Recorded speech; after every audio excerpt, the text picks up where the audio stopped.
সৈয়দনা আদম পৃথিবীতে আসলেন, এসে থাকতে শুরু করলেন। দিন গড়িয়ে রাত আসে, মাস গড়িয়ে বছর আসে, বছর যায় বছর আসে।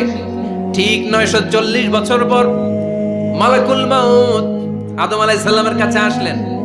বললেন, আনা মালাকুল মাউত উকিলা বিকুম, আপনাদের জন্য আল্লাহ আমাকে বানিয়েছে রূহ কবজ করতে। ও আদম, আবুল বাশার, পৃথিবীর প্রথম মানব, প্রথম নবী, আপনার সময় শেষ, রেডি হন।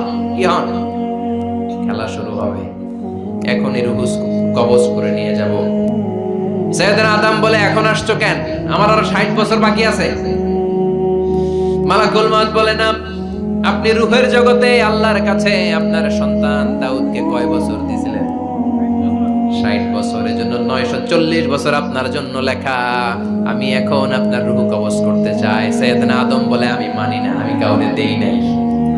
60 বছর আমি দেই নাই, আমি আরো বাঁচবো, আমি আরো বাঁচবো, 60 বছর আমি বাঁচবো, আমি দেইতেই নাই। মিয়া যাও। মালাকুল মাউত আল্লাহর যে বলে, আল্লাহ দেয় নাই বলে, আসলে ভুলে গেছে। আসলে আফাতুল ইলমি আন-নিসিয়ান, মানুষ ভুলে যায়, মানুষ বড্ড ভুলে যায়। আমরা অনেক সময় খাইয়াও কই খাই নাই।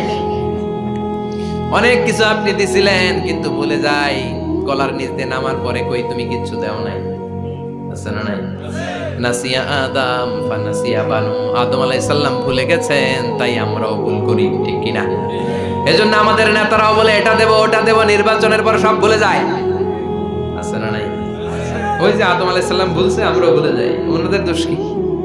ভুলে যায়, বেমালুম ভুলে যায়।